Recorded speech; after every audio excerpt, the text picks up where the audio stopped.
So, students, today we are going to start the pathology of the cardiovascular system. और जो इसकी pathology है काफी ज्यादा इंपॉर्टेंट है, लेकिन मुश्किल नहीं है, इजी है। इंशाल्लाह देखेंगे आप, विद इन फ्यू डेज हम इसको कवर कर जाएंगे। आई थिंक अगर हम इसी रूटीन के साथ चलते रहेंगे, कोई हमारी क्लास मिस नहीं होती, तो हम 8 से 10 दिन के अंदर इसकी जो 8 से 10 दिन से भी पहले इंशाल्लाह कर जाएंगे। ठीक है, क्योंकि कोई ज्यादा मुश्किल नहीं है ये हमारे पास। तो मैक्सिमम जो है कुछ 60 से 70% इस वीक में ही ये कवर हो जाएगी। ठीक है जी। तो जो सबसे पहला टॉपिक है that we discuss in the pathology of the cardiovascular system, तो वो हमारे पास है कंजेनिटल हार्ट डिजीज। ठीक है जी।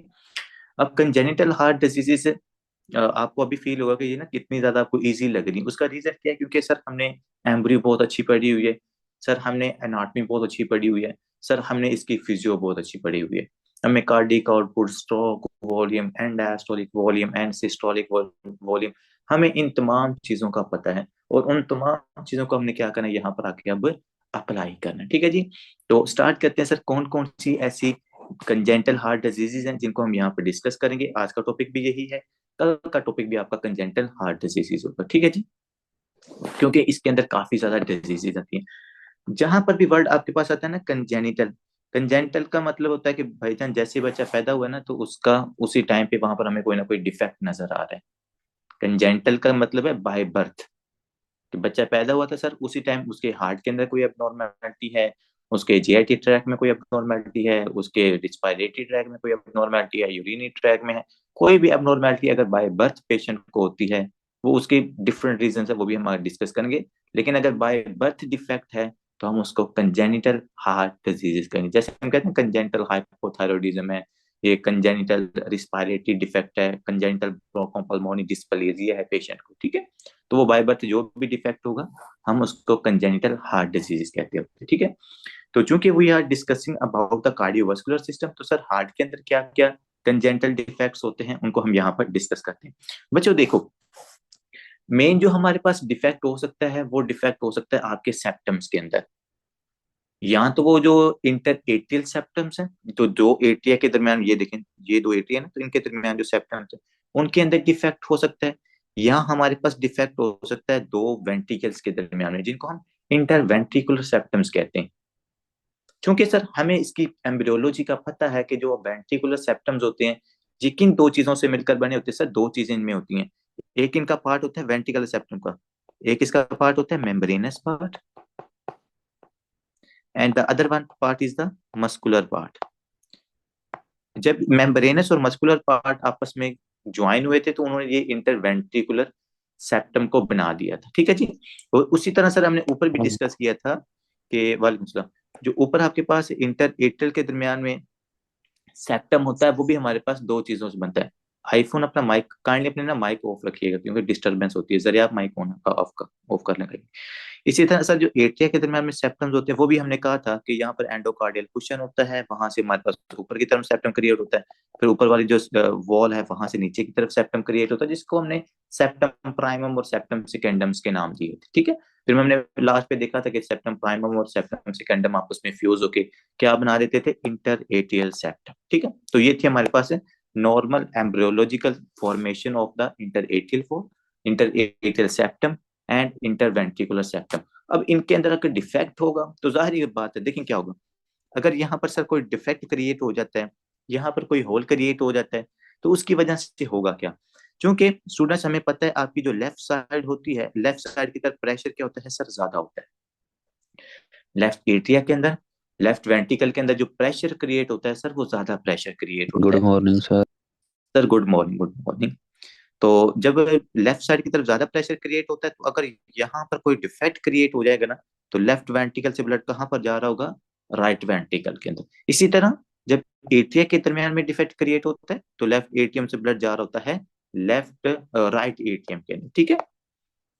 दूसरी बात आपने बच्चों समझनी है कि जो आपकी लेफ्ट साइड होती है, चाहे वो लेफ्ट एटीएम है, चाहे वो हमारे पास लेफ्ट वेंट्रिकल है, इन दोनों के अंदर कौन सा ब्लड होता है सर, ऑक्सीजनेटेड ब्लड। यहाँ पर ऑक्सीजनेटेड ब्लड होता है। और जो आपकी राइट साइड है, जिसके अंदर राइट एटीएम आता है और जिसके अंदर राइट वेंट्रिकल आता है, राइट एटीएम और राइट वेंट्रिकल के अंदर कौन सा ब्लड होता है sir, D oxygenated blood, D oxygenated blood. अब अगर आपके पास ये ऑक्सीजनेटेड ब्लड मिक्स होता है किसके अंदर sir, deoxygenated blood, should remember that left side की तरफ सर ऑक्सीजनेटेड ब्लड होता है, नॉर्मली बात कर रहा हूँ, राइट साइड की तरफ चाहे वो राइट एटीएम है चाहे वो राइट वेंट्रिकल है सर, वहां पर डीऑक्सीजनेटेड ब्लड होता है। अब ये जो ऑक्सीजनेटेड ब्लड होता है ये नॉर्मली कहाँ पर जाता है, लेफ्ट वेंट्रिकल से निकलता है सर, अयोटा के अंदर जाता है और फिर अयोटा से पूरी बॉडी के अंदर जाता है, ठीक है। इसी तरह जो राइट वेंट्रिकल है, राइट वेंट्रिकल से ब्लड आपके पास पल्मोनी ट्रंक में जाएगा और वहां से आपके लंग्स के अंदर जाता है। ये जो दो सर्कुलेशंस मैंने आपको बताई हैं, ये सर्कुलेशंस भी आपने यहाँ पर याद रखनी है। क्या सर, लेफ्ट वेंट्रिकल से पहले नॉर्मल सर्कुलेशन देखें ना, फिर इंशाल्लाह हम उसके ऊपर डिफेक्ट्स को भी अप्लाई करेंगे। लेफ्ट एटीएम से लेफ्ट वेंट्रिकल, लेफ्ट वेंट्रिकल से अयोटा, अयोटा से पूरी सिस्टेमिक सर्कुलेशन, मतलब पूरी बॉडी में ब्लड जाता है। इसी तरह right ATM, right ventricle, right ventricle से ब्लड जाता है पल्मोनरी ट्रंक में और पल्मोनरी ट्रंक से ब्लड जाता है आपके लंग्स के अंदर। ये जो राइट साइड वाला होता है ये डीऑक्सीजनेटेड ब्लड होता है, जो लेफ्ट साइड वाला होता है ये ऑक्सीजनेटेड ब्लड होता है, ठीक है। ये बात आपने यहाँ पर याद रखनी है। अगर ये ब्लड क्या हो रहे हैं सर, मिक्सअप हो रहे हैं, लेट्स सपोज मैं कहता हूँ कि लेफ्ट एट्रियम से ब्लड जाएगा right went sorry left ventricle से अगर ब्लड जाता है राइट वेंट्रिकल के अंदर, इसका मतलब है कि ऑक्सीजनेटेड ब्लड मिक्सअप हो रहा है डीऑक्सीजनेटेड ब्लड के अंदर। क्या सर, अगर लेफ्ट साइड से ब्लड राइट साइड की तरफ जाएगा, इसका मतलब है कि oxygenated blood mixing in the deoxygenated blood, ठीक है। और अगर आपके पास राइट वेंट्रिकल से ब्लड आता है किसके अंदर, लेफ्ट वेंट्रिकल के अंदर, तो इसको हम कहेंगे sir deoxygenated blood mixing in the oxygenated blood. दूसरी जो चीज हमने यहाँ पर अपनी बेसिक बनानी है वो ये है sir cyanosis. What is cyanosis, cyanosis आपने याद रखना है sir, whenever there is a mixing of deoxygenated blood into the oxygenated blood and it can lead towards the cyanosis। Cyanosis बच्चे क्यों होती है सर, साइनोसिस हमारे पास excess amount of carbon dioxide की वजह से होती है। ये जो ब्लू कलर आता है वो कार्बन डाइऑक्साइड की अमाउंट ज्यादा होने की वजह से आता है बच्चे के अंदर, ठीक है। जो हम मतलब कि साइनोसिस की डिफरेंट टाइप्स होती हैं, पेरिफेरल साइनोसिस भी देखेंगे, सेंट्रल साइनोसिस भी देखेंगे, एक्रोसाइनोसिस भी देखेंगे हम, ठीक है, जो बच्चों में नॉर्मल होती है। तो साइनोसिस कब होती है ये बात आपने पहले याद रखनी सर, साइनोसिस किसी भी डिजीज में उस टाइम पर होगी जब डी ऑक्सीजनेटेड, या मैं जिसके लिए सिंपल वर्ड यूज करता हूं कार्बन डाइऑक्साइड वाला ब्लड, अगर आपके पास ऑक्सीजन वाले ब्लड के अंदर मिक्स होगा, और वो ऑक्सीजन वाला ब्लड जिसके अंदर कार्बन डाइऑक्साइड मिक्स हो चुकी है वो जब पूरी बॉडी में जाएगा तो पेशेंट के अंदर हमें साइनोसिस नजर आती है। इसका मतलब सर ये हुआ कि अगर मेरे पास लेफ्ट साइड से राइट साइड की तरफ ब्लड जाता है तो साइनोसिस नहीं होगी। अगर देखो ना, यहाँ पर ऑक्सीजनेटिव ब्लड है, ऑक्सीजनेटिव ब्लड हमारे पास ये डीऑक्सीजनेटिव ब्लड में जा रहा है तो साइनोसिस नहीं होगी। पेशेंट की कार्डिक आउटपुट डिक्रीज हो जाएगी, पेशेंट का ऑक्सीजनेटेड ब्लड कम हो जाएगा, लेकिन जो हमारे पास साइनोसिस है वो नहीं होती। साइनोसिस बच्चों कब होगी सर, जब हमारे पास ये डीऑक्सीजनेटेड जो ब्लड है, कार्बन डाइऑक्साइड वाला जो ब्लड है, जब ये ऑक्सीजनेटेड वाले ब्लड के अंदर मिक्स होगा ना, देखो राइट साइड से लेफ्ट साइड की तरफ, तो यहाँ से कार्बन डाइऑक्साइड वाला ब्लड लेफ्ट वेंट्रिकल के अंदर आए, लेफ्ट वेंट्रिकल से जब ब्लड पूरी सिस्टेमिक सर्कुलेशन के अंदर जाता है तो फिर बच्चे के अंदर हमें साइनोसिस ज्यादातर नजर आती है, ठीक है। तो whenever there is a mixing of the deoxygenated blood into the oxygenated blood, it can lead towards the systemic cyanosis. और जब हमारे पास ऑक्सीजनेटिव ब्लड मिक्स हो जाता है डीऑक्सीजनेटिव ब्लड के अंदर, तो उसकी वजह से हमारे पास जो ऑक्सीजनेटिव ब्लड है वो कम हो जाएगा, आपकी जो स्ट्रोक वॉल्यूम है वो कम हो जाएगा, कार्डिक आउटपुट आपकी कम हो जाएगी, क्योंकि ब्लड जो है वो आपके राइट वेंट्रिकल की तरफ जा रहे हैं। तो ये कुछ बेसिक्स थी जो आपने यहाँ पर याद रखनी है, ठीक है। बच्चों देखो, हम ना दो टाइप्स के शंट्स पढ़ते होते हैं, एक हमारे पास होता है लेफ्ट टू राइट शंट। देखो, अगर ये लेफ्ट साइड से ब्लड आ रहे हैं ना, अगर ये लेफ्ट साइड से ब्लड आ रहा है राइट साइड की तरफ, इसको हम कहते हैं लेफ्ट टू राइट शंट। क्या हम इसको कहते हैं sir, left to right shunt. और लेफ्ट टू राइट शंट के लिए हमारे पास स्पेसिफिक डिजीजेज होती हैं, जैसा कि ASD, VSD, मतलब ये सारी वो डिजीजेज हैं जिनके अंदर लेफ्ट टू राइट शंट होता है, मतलब लेफ्ट साइड से ब्लड राइट साइड की तरफ जाता है। लेकिन हमारे पास कुछ ऐसी डिजीजेज भी हैं जिनके अंदर सर क्या होता है, राइट टू लेफ्ट शंट होता है, राइट टू लेफ्ट शंट। अब बच्चों एक बात आपने याद रखनी है, जब भी राइट टू लेफ्ट शंट होगा ना, जब भी राइट टू लेफ्ट शंट है, देखो राइट साइड की तरफ डीऑक्सीजनेटेड ब्लड है ना, और लेफ्ट साइड की तरफ ऑक्सीजनेटेड ब्लड है, whenever there is a right to left shunt, बच्चे के अंदर आपको टी साइनोसिस नजर आएगी। क्या नजर आएगी सर? जब भी हमारे पास राइट टू लेफ्ट शंट होगा तो हमें साइनोसिस नजर आएगी। अब जो राइट टू लेफ्ट शंट, देखो राइट एट्रियम से ब्लड लेफ्ट एट्रियम में चला जाए, या हमारे पास राइट वेंट्रिकल से ब्लड लेफ्ट वेंट्रिकल में चला जाए, बात यहाँ पर खत्म नहीं होती। अगर ब्लड पल्मोनरी ट्रंक से, देखो ये पल्मोनरी ट्रंक के अंदर भी डीऑक्सीजनेटेड ब्लड है, अगर पल्मोनरी ट्रंक से ब्लड सिस्टम में मतलब अयोटा के अंदर चला जाए ना, जैसे कि आपके पास डक्टस आर्टियोसिस होते हैं, तो अगर पल्मोनरी ट्रंक से ब्लड आपके अयोटा में चला जाए और अयोटा से पूरी बॉडी में जाएगा ना वो वाला ब्लड, तो फिर भी पेशेंट को साइनोसिस होगी। इसलिए आपका left atrium, left ventricle, ascending aorta, aortic arch, descending aorta, ये सारे आपके पास लेफ्ट साइड कंसीडर होती हैं। राइट साइड क्या कंसीडर करनी है आपने? Sir right ATM, right ventricle. Mostly बच्चे यही समझते हैं कि सर एटीएम और वेंट्रिकल तक बात खत्म हो जाती, नहीं बच्चे, जो आपकी ये पल्मोनरी ट्रंक होती है ना, ये भी आपके राइट पोर्शन के अंदर कंसीडर होती है, क्योंकि पल्मोनरी ट्रंक के अंदर भी डीऑक्सीजनेटेड ब्लड होता है।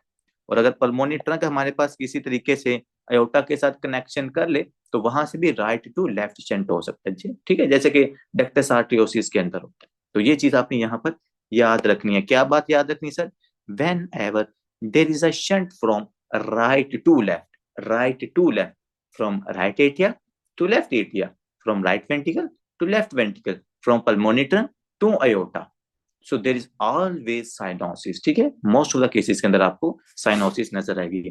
तो जो आज हम शंट पढ़ेंगे, that is a right to left shunt, जिसके अंदर आपका जो डी ऑक्सीजनेटिव ब्लड है वो ऑक्सीजनेटिव ब्लड के अंदर मिक्सअप हो रहा होगा, ठीक है, जिसकी वजह से हमें साइनोसिस नजर आएंगे। ठीक sir, right to left shunt की वजह से क्या नजर आता है सर? Early cyanosis. इस पेशेंट के अंदर आपको अर्ली साइनोसिस नजर आती है बच्चों। Whenever there is a right to left shunt, आपको अर्ली साइनोसिस मतलब बच्चे 2 दिन बाद मतलब कुछ आवर्स के बाद ही बच्चे के अंदर आपको साइनोसिस नजर आना शुरू हो जाएगी, या कुछ दिन के बाद, 3 दिन के बाद, या 2 दिन, 3 दिन, 4 दिन के बाद अगर cyanosis, that is called early cyanosis. तो अर्ली साइनोसिस आपको राइट टू लेफ्ट शंट की वजह से नजर आती है। और इसके साथ ही लिख लें कि अगर साइनोसिस, देखो साइनोसिस का मतलब होता है ब्लू बेबीज, जो बच्चों का कलर आपको ब्लू कलर का नजर आता है ना, इसको हम साइनोसिस कहते हैं। सेंट्रल साइनोसिस भी होती है, पेरिफेरल साइनोसिस भी होती है, मैंने कहा एक्रोसाइनोसिस भी होती है, उन सब के बारे में हम डिस्कस करेंगे। राइट टू लेफ्ट शंट के अंदर ये बहुत उन्होंने की वर्ड लिखा हुआ है, दैट इज अर्ली साइनोसिस। देखिए बच्चों, लेफ्ट टू राइट शंट के अंदर भी साइनोसिस होती है, लेकिन वो साइनोसिस होती है लेट साइनोसिस। वो क्या साइनोसिस होती है सर? लेट साइनोसिस होती है, मतलब जब तक पल्मोनरी ट्रंक का ब्लड जो प्रेशर वह बहुत ज्यादा इंक्रीज ना हो जाए, जब राइट वेंट्रिकल के अंदर right ventricle to left ventricle की तरफ शंट ना होना शुरू हो जाए, तब तक आपको लेफ्ट टू राइट शंट में साइनोसिस नजर नहीं आती। जैसे बहुत से स्टूडेंट्स ने एजन मिंगर सिंड्रोम का नाम सुना होगा। तो एजन मिंगर सिंड्रोम में क्या होता है सर? एजन मिंगर सिंड्रोम में यही होता है ना कि आपकी जो पल्मोनरी आर्टरी है उसमें बहुत ज्यादा स्टिफनेस हो जाती है, उसका ब्लड प्रेशर बहुत ज्यादा हाई हो जाता है, जिसकी वजह से राइट वेंट्रिकल ब्लड नहीं फेंक पाता उसमें पल्मोनरी ट्रंक में। तो राइट वेंट्रिकल फिर बैक शंट कर देता है लेफ्ट वेंट्रिकल के अंदर। तो जब राइट वेंट्रिकल लेफ्ट वेंट्रिकल में शंट करता है, तो उसकी वजह से डीऑक्सीनेटिव ब्लड ऑक्सीनेटिव ब्लड में मिक्स होता है और पेशेंट के अंदर हमें साइनोसिस नजर आती है। यहाँ पर है कि sir right to left shunt के, देखो राइट टू लेफ्ट शंट है ये कि राइट वेंट्रिकल से ब्लड जा रहा है मेरे पास लेफ्ट वेंट्रिकल के अंदर, या मेरे पास पल्मोनरी ट्रंक से ब्लड जा रहा है सिस्टेमिक सर्कुलेशन के अंदर। तो हमें क्या है? अर्ली साइनोसिस, मतलब कुछ घंटों के अंदर या कुछ डेज के अंदर आपको साइनोसिस नजर आना शुरू हो जाएगा। साइनोसिस होता है क्या सर? ब्लू बेबीज को हम साइनोसिस कहते हैं। इसके हम टाइप्स भी अगर डिस्कस करें, often diagnose pre neatly and become evident immediately after birth, ठीक है। तो वो कह रहे हैं कि भाई जान, इवन दो बच्चा जब माँ के पेट के अंदर होता है, प्री मतलब जो उसका न्यूनेटल पीरियड है वो स्टार्ट नहीं हुआ, अभी वो प्री नेटल है, अभी डिलीवरी नहीं हुई, थर्ड ट्राइमेस्टर के लास्ट डेज चल रहे हैं, तो आपको तब भी पता चल सकता है अल्ट्रासाउंड के जरिए या ऑक्सीजनेशन के जरिए कि भाई ये बच्चा साइनोटिक है, ठीक है। लेकिन जैसे ही बच्चा पैदा हुआ, आफ्टर बर्थ हमें प्रोमिनेंटली अगर साइनोसिस पूरी बॉडी में नजर आ रही है, तो we can think that maybe there is any congenital heart defect, ठीक है। कौन कौन सा हो सकता है उसके ऊपर भी हम बात करते हैं। तो इस पेशेंट के अंदर sir urgent surgical treatment and maintenance of PDA. आगे ना बात वही वाली जो हम डे 1 से कर रहे हैं कि सर हमें जरूरत पड़ेगी डक्टस आर्टियोसिस को ओपन रखने की, और वो कंडीशन क्या होगी सर, पेटेंट डक्टस आर्टियोसिस, मतलब यहाँ पर हम इसको जानबूझ के ओपन रखेंगे। क्यों ओपन रखेंगे सर? क्योंकि उस पेशेंट के अंदर साइनोसिस हो रही है, डक्टस आर्टियोसिस को ओपन रख के हम ब्लड की किसी हद तक ऑक्सीजनेशन करवाएंगे, क्योंकि डक्टस आर्टियोसिस से ब्लड आपके लंग्स की तरफ भी जा रहा होता है। ठीक, तो किस कंडीशन में रखनी है वो भी हम यहाँ पर आगे डिस्कस करते हैं। देखें, जैसे ही बच्चा पैदा हुआ, अगर वो साइनोटिक है और कंजेंटल हार्ट डिफेक्ट है बच्चे, आपको उसी टाइम उसकी सर्जिकल रिपेयर करना पड़ेगी। ठीक है, यहाँ पर उन्होंने मेडिसिन की चीजें भी लिख दी हैं। अब आगे बात करते हैं बच्चों, ये 5 चीजें, इसको रट्टा लगाओ जैसे मर्जी करो, लेकिन ये 5 लाइनें आपको जिंदगी में नहीं भूलनी चाहिए। क्योंकि अगर ये 5 लाइनें आती हैं तो इसका मतलब है कि आपको साइनोटिक के कंजेंटल हार्ट डिफेक्ट्स की वजह से जो साइनोसिस होती हैं उसके तमाम रीजन आपको याद हैं। और उन्होंने यहाँ पर इसका बहुत प्यारा निमोनिक भी लिखा हुआ है। ये 5 कॉजेज हैं जो अर्ली साइनोसिस काज करवाते हैं। सबसे पहला है डक्टस आर्ट्रियोसिस। ठीक है, अभी हम बात करते हैं, सॉरी, डक्टस आर्ट्रियोसिस या ट्रंकस आर्ट्रियोसिस। ट्रंकस आर्ट्रियोसिस की वजह से आपको अर्ली साइनोसिस नजर आएगी। अभी हम डिस्कस करते हैं सर कैसे नजर आती है। दूसरा जो मैंने आपको बताया हुआ कि one of the dangerous condition that is a transposition of the great vessels, कि सर अगर जो ग्रेट वेसल्स हैं, ग्रेट वेसल्स कौन कौन सी हैं सर, अयोर्टा एंड पल्मोनरी ट्रंक, और अगर इनकी ट्रांसपोजिशन हो जाती, ट्रांसपोजिशन का मतलब कि अगर वो अपनी पोजीशन को चेंज कर लें, ट्रांस का वर्ड हम यूज करते हैं चेंजिंग के लिए, पोजीशन का मतलब है पोजीशन। तो नॉर्मली जो पोजीशन होती है अयोटा की वो लेफ्ट वेंट्रिकल होती है, और जो पल्मोनरी ट्रंक है उसकी राइट वेंट्रिकल होती है। तो अगर वो ये ट्रांस कर लें अपनी पोजीशन को, मतलब कि पोजीशन को चेंज कर लें, अयोटा क्या करे, राइट वेंट्रिकल के आगे आ जाए, और पल्मोनरी ट्रंक क्या करे, लेफ्ट वेंट्रिकल के अंदर आ जाए, तो इसको हम कहेंगे transposition of the great vessel, and it is one of the most dangerous condition, जिसके अंदर आपको बहुत जल्दी सर्जिकल रिपेयर चाहिए होता है बच्चे के अंदर। मैंने शायद आपको एम्ब्रियोलॉजी के अंदर भी बताया था कि अगर बच्चे के अंदर आपको अर्ली साइनोसिस नजर आ रही है और सीवियर नजर आ रही है, तो आपने 2 चीजें सस्पेक्ट करनी है उस पेशेंट के अंदर। एक तो ट्रांसपोजिशन ऑफ ग्रेट वेसल हो सकती है उस बच्चे के अंदर, या फिर उस बच्चे के अंदर टेट्रोलॉजी ऑफ द थैलेट हो सकता है। ठीक है, तो 2 से आपने याद रखना, नंबर 2 क्या है सर, देखो 5 टी याद रखने। पहला टी क्या है, ट्रंकस, दूसरा टी क्या है sir, transposition of great vessels, तीसरा टी क्या है सर, ट्राइकस्मिड एट्रेजिया, कि सर अगर किसी पेशेंट का जो ट्राइकस्मिड वॉल्व है वो प्रॉपर्ली डेवलप ही नहीं होता, तो उस पेशेंट के अंदर भी हमें अर्ली साइनोसिस नजर आ सकती है। ठीक है, फिर आती है सबसे most dangerous condition, that is a tetralogy of the Fallot. क्योंकि टेट्रोलॉजी ऑफ फैलेट के अंदर काफी सारे फैक्टर्स इन्वॉल्व होते हैं। It's not one defect, tetralogy Fallot, इसका नाम ही मतलब कि टेट्रा का मतलब ही 4 होता है, तो फैलेट का मतलब एबनॉर्मेलिटीज होता है। तो मतलब आपके हार्ट के अंदर अगर 4 डिफेक्ट्स होंगे तो उसको हम टेट्रोलॉजी ऑफ फैलेट कहते हैं, और इसकी वजह से भी आपको अर्ली साइनोसिस नजर आती है। इसके आगे मैं स्टार बना रहा हूँ, बहुत इंपॉर्टेंट है ये, ऑलमोस्ट हर एग्जाम के अंदर ये आते हैं। Last but not least sir, TAPVR, total anomalous pulmonary venous return. इसके अंदर भी देखो 5 वर्ड्स हैं, और यहाँ पर क्या होता है, जो आपकी पल्मोनी में आगे जाके एक्सप्लेन भी इसको करूंगा, जो आपकी पल्मोनी वेन्स है ना, वो पल्मोनी वेन्स लेफ्ट एट्रियम में नॉर्मली ड्रेन करती है ना ब्लड को, ऑक्सीनेटिव ब्लड को, लेकिन यहाँ पर वो पल्मोनी ट्रेन लग जाती है राइट वेंट्रिकल के अंदर, तो वो राइट वेंट्रिकल के अंदर जाकर ड्रेन करना शुरू करती है। ठीक है, तो भाईजान ये 5 जो आपके पास वर्ड हमने यहाँ पर डिस्कस कर दिए ना, ये आपको नहीं भूलने चाहिए। देखो कितना सिंपल है, 1 truncus arteriosus, 2 transposition of great vessel, 3 tricuspid atresia, 4 tetralogy of the fallet, and 5 tapeworm। 5, और ये क्या करती हैं सर, इन सब सर के अंदर राइट 5 टू वाली में लेफ्ट। पेशेंट में साइनोसिस नहीं होगी? सर होगी, सबके अंदर साइनोसिस होगी, टेंशन क्यों, अभी हम साइनोसिस भी सर करवाते आपने बोला कि पल्मोनरी ट्रंक आके लग जाएगा राइट वेंट्रिकल में, तो वो हैं। तो डीऑक्सीजनेटेड ब्लड आ रहा है ना, ऑक्सीजनेटेड ब्लड आ रहा है डीऑक्सीजनेटेड में, तो फिर तो साइनोसिस नहीं होगी। सर अभी हम साइनोसिस करवाते हैं, डॉक्टर साहब टेंशन क्यों लेते हैं, टेंशन नहीं लेनी, अभी करवाएंगे। डॉक्टर तो यहाँ पर हमने क्या डिस्कस की, ये 5 चीजें आपने यहाँ पर याद रखनी है। फर्स्ट, फोर्थ दोबारा बता दें। फोर्थ है टेट्रोलॉजी ऑफ फैलेट। मैडम अभी हमने ये देखो आगे लिखी हुई, एक एक को अभी हमने डिस्कस करना है, परेशान नहीं होना आपने, ये सारी हमने यहाँ पर डिस्कस करनी है। ठीक है, तो सबसे पहले आते हैं sir, what is the trunks arteriosus. ठीक है जी, ट्रंकस आर्ट्रियोसिस। जब हम एम्ब्रियोलॉजी पढ़ रहे थे तो एम्ब्रियोलॉजी के अंदर मैंने आपको एक चीज बताई थी कि sir whenever there is the, जब हमारे पास स्टार्ट के अंदर ये 2 आर्टरीज बनती है ना, जैसे कि आपके पास पल्मोनी आर्टरी और अयोटा होती है, ये स्टार्ट के अंदर सिर्फ एक ही वेसल होती है, इस तरह हमने उसको ड्रॉ किया था कि स्टार्ट के अंदर सर एक ही हमारे पास आर्टरी, मतलब ये आर्टरी होती है, उसको हम कहते थे ट्रंकस आर्टियोसिस, जब हमने इसकी एम्ब्रियोलॉजी की डिस्कस कर रहे थे। ठीक है, फिर हमने कहा था कि सर इस ट्रंकस आर्टियोसिस के अंदर क्या होता है कि यहाँ पर ना सेप्टम क्रिएट होता है इस तरह, ठीक है। वो सेप्टम क्रिएट होके क्या कर देता है, अयोटा को सेपरेट कर देता है, और ये सेप्टम के अंदर स्पाइरलिंग होती है। मैंने एक एमसीक्यू भी आपको दिया था ना कि ये सेप्टम के अंदर नॉर्मली क्या होती है, स्पाइरलिंग होती है। और ये स्पाइरल करके मतलब घूम के क्या करता है, अयोटा को लेफ्ट वेंट्रिकल के आगे लगा देता है। और जो हमारे पास पल्मोनी ट्रंक होती है, पल्मोनी ट्रंक, उसको राइट वेंट्रिकल के आगे लगा देता है, ठीक है जी। तो इस तरह ये नॉर्मल इसकी फॉर्मेशन थी, मतलब एक आर्टरी से दो आपके पास आर्टरीज बनती थी, दो आपके पास ब्लड वेसल्स बनती थी, और वो एक जो सिंगल आर्टरी थी उसका नाम क्या था, ट्रंकस आर्टरियोसिस। ट्रंकस आर्टरी देखो, अगर ये मेरे पास राइट वेंट्रिकल है, ये मेरे पास क्या है, लेफ्ट वेंट्रिकल है। स्टार्ट के अंदर जब एम्ब्रोलॉजिकल फॉर्मेशन हो रही होती है तो ऐसे हमारे पास ये ट्रंकस आर्टियोसिस होती है, ट्रंकस आर्टियोसिस। फिर ये ट्रंकस आर्टियोसिस की जल्दी जल्दी क्या होती है सर, इसके अंदर सेप्टम बनता है, इसकी स्पायरलिंग हो जाती है, मतलब लेफ्ट वेंट्रिकल के आगे अयोटा आ जाता है और राइट वेंट्रिकल के आगे पल्मोनी ट्रंक आ जाती है, ठीक है। ये नॉर्मल फॉर्मेशन थी। लेकिन सर अगर ये आपके पास सेप्टम की फॉर्मेशन ही ना हो दरमियान के अंदर, क्या सर, ये जो सेप्टम क्रिएट हो रहा है जो इन दोनों आर्टरीज की फॉर्मेशन करवाता है, अगर ये सेप्टम ही ना बने या आपके पास स्पाइरलिंग ही ना हो, चले स्पाइरलिंग की वजह से तो एक और डिफेक्ट होता है, लेकिन ये जो स्टार्ट वाला सेप्टम बन के इन दोनों को सेपरेट करता था ना, अगर वो सेप्टम ना बने तो ये वाली जो ब्लड वेसल है वो क्या रहती है, इसी तरह सिंगल ही रहती है। इसे पल्मोनी आर्टरी और अयोटा नहीं बनता, इसीलिए तो हम इसको कहते हैं परसिस्टेंस।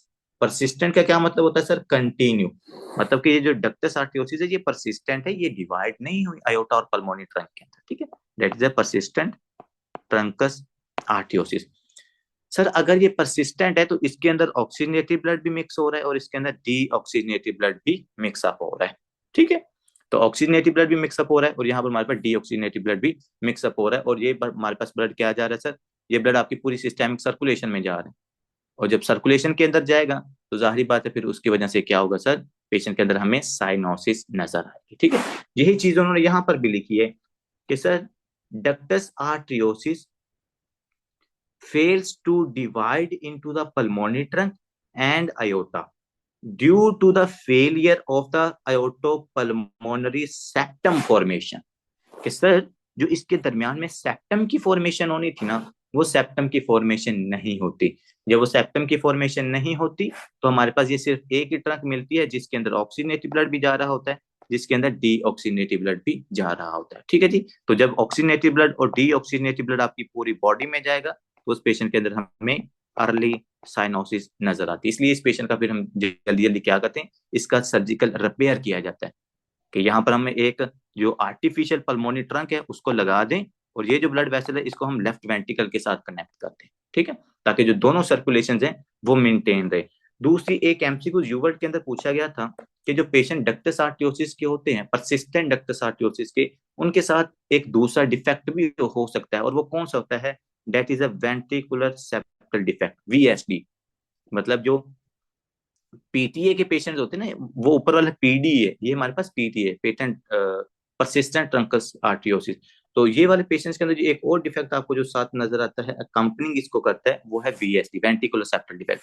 तो एक इसको वेंट्रिकुलर सेप्टल डिफेक्ट भी है, और दूसरा क्या है, ऊपर से इसकी मिक्सिंग भी हो रही है। तो इसलिए जैसे ये बच्चा पैदा होगा, पेशेंट के अंदर सीवियर साइनोसिस होगी, हमें जल्द से जल्द इसका क्या करना पड़ेगा, सर्जिकल रिपेयर करनी पड़ेगी। लेफ्ट वेंट्रिकल के आगे अयोटा और राइट वेंट्रिकल के आगे आपको पल्मोनी ट्रंक को लगाना पड़ेगा। देखो ये एक मतलब एक है ना, इसको हम लेफ्ट वेंट्रिकल के साथ कनेक्ट कर देंगे, और यहाँ से पल्मोनी ट्रंक से हम आर्टिफिशियल ब्लड वेसल लगा के उसकी जो पल्मोनी सर्कुलेशन और जो सिस्टेमिक सर्कुलेशन है दोनों को मेंटेन कर देते हैं, ठीक है जी। परसिस्टेंट ट्रंकस आर्टियोसिस समझ आ गई है कि जब हमारे पास एक ही ट्रंक जिसने सेपरेट होना था वो सेपरेट ना हो, वो परसिस्ट ही रहे, तो इसको हम परसिस्टेंट ट्रंकस आर्टियोसिस कहते हैं, ठीक है जी। इसमें सर ब्लड दोनों साइड पे जाएगा ना, ट्रंकस आर्टरीज में, लंग्स में भी और बॉडी में भी, अगर एक वेसल होगी तो? सर दोनों साइडों की तरफ कैसे, यही तो फिर मेन प्रॉब्लम आ रही है ना कि दोनों साइडों की तरफ ब्लड कैसे जा रहा है इसमें। देखें यहाँ पर हमारे पास ना आगे इसका जो कनेक्शन होता है ना, वो कनेक्शन के ऊपर डिपेंड करता है कि अगर ये पल्मोनी ट्रंक आगे हमारे पास पल्मोनी आर्टरी के साथ कनेक्ट कर दे तो आपके लंग्स की तरफ चली जाएगी, वो ज्यादा खतरनाक कंडीशन हो जाएगी, ठीक है। फिर कुछ केसेस के अंदर ये होता है कि ये पल्मोनी आर्टरी में डिवाइड नहीं होती, ये आगे डिवाइड हो जाती है अयोटा के अंदर। देखो क्योंकि देख, अयोटा से और जो हमारे पास पल्मोनी ट्रंक है, पल्मोनी ट्रंक से आगे पल्मोनी आर्टरीज वगैरह निकलती हैं, और जो अयोटा है उससे अयोटिक आर्च और डिसेंडिंग अयोटा निकलते हैं। अब इसके ऊपर डिपेंड करता है कि कुछ पेशेंट्स के अंदर ये जो ट्रंकस आर्टियोसिस है ये आगे डिवाइड हो जाती है असेंडिंग अयोटा में, और कुछ के अंदर ये किसमें डिवाइड हो जाती है आगे जाके पल्मोनी आर्टरीज में। अब जिनमें पल्मोनी आर्टरीज में डिवाइड होती है ना, तो वो हमारे पास ज्यादा वर्स कंडीशन हो जाती है, क्योंकि आपका डीऑक्सीजनेटिव ब्लड पहले आपके पास मौजूद है, वो लंग्स में जा रहा है, लंग्स में इस ब्लड सर्कुलेशन में आ रहा है, देखो ना, लंग्स से लेफ्ट एट्रियम से लेफ्ट वेंट्रिकल, और लेफ्ट वेंट्रिकल से फिर दोबारा लंग्स में जा रहा है, आपकी बॉडी को ब्लड ही नहीं मिल रहा होता। ठीक है, तो ये चीज आपने यहाँ पर याद रखनी, इसमें दो कनेक्शन होते हैं वो चेंज होते हैं, किसी के अंदर ये पल्मोनी आर्टरी में डिवाइड हो जाती है, किसी में अयोटा के अंदर डिवाइड हो जाती है। अब जिसके अंदर पल्मोनी आर्टरी में डिवाइड होती है वो ज्यादा आपके पास डेंजरस कंडीशन होती है। ठीक है, चाहे दोनों में से भाई किसी के अंदर भी हो भाई जान, उसी टाइम आपने सर्जिकल रिपेयर इसका करना है, नहीं तो बच्चा आपका एक्सपायर हो सकता है। अब आते हैं सबसे इंपॉर्टेंट डिजीज, जो सबसे ज्यादा खतरनाक भी है, that is the transposition of the great arteries. ठीक है, इससे मैंने क्वेश्चन भी दिया था आपको। देखिए सिंपल सी बात है, ट्रांसपोजिशन ऑफ ग्रेट वेसल्स के अंदर क्या हो रहा है सर, नॉर्मल जो हमारे पास फॉर्मेशन होती है, मैंने आगे आपको एक्सप्लेन कर दिया है कि लेफ्ट वेंट्रिकल से अयोटा निकलती है, राइट वेंट्रिकल से हमारे पास पल्मोनी ट्रंक निकलती है, लेकिन यहाँ पर शफलिंग हो जाती है। अब देखें इसकी शफलिंग शफलिंग को देखिएगा, जी जी इसकी शफलिंग को देखिएगा, ये इसकी शफलिंग को आपने जरा देखना है, you will be surprise to know that.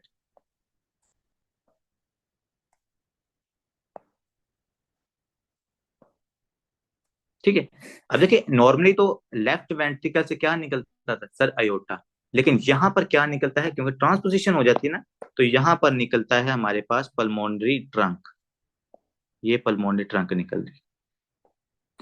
और पल्मोनी ट्रंक ब्लड कहाँ पर लेके जाती है सर, पल्मोनी ट्रंक ब्लड लेके जाती है आपकी ग्रेट वेसल्स के अंदर, यहाँ पर सॉरी लंग्स के अंदर।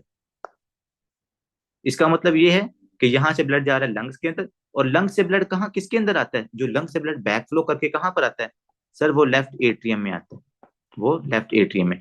तो यहाँ से ब्लड आपके पास आ रहा है लेफ्ट एट्रियम में, और लेफ्ट एट्रियम से ब्लड कहाँ पर जाता है सर, लेफ्ट वेंट्रिकल के अंदर। लेफ्ट वेंट्रिकल से दोबारा फिर ब्लड कहाँ पर जा रहा है सर, पल्मोनी ट्रंक में। पल्मोनी ट्रंक से फिर ब्लड किस में जा रहा है सर, लंग्स के अंदर जा रहा है। लंग्स से फिर ब्लड किस में आ रहा है, लेफ्ट एट्रियम में। लेफ्ट एट्रियम से फिर ब्लड किस में आ रहा है, लेफ्ट वेंट्रिकल के अंदर। और ये क्या ब्लड ये आपकी पूरी सर्कुलेशन में जा रहा है, क्या बॉडी में ये ब्लड जा रहा है सर, नहीं जा रहा है, ये बॉडी के अंदर ब्लड नहीं जा रहा, ये इसने अपना एक सर्कल को क्या कर लिया, मेंटेन कर लिया।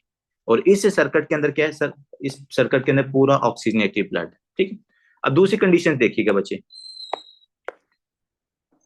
ये मेरे पास क्या है सर, राइट एट्रियम, ये क्या है सर, राइट वेंट्रिकल। अब राइट वेंट्रिकल से क्या निकल रहा है सर, अयोटा। राइट वेंट्रिकल से यहाँ पर क्या निकल रहा है, अयोटा।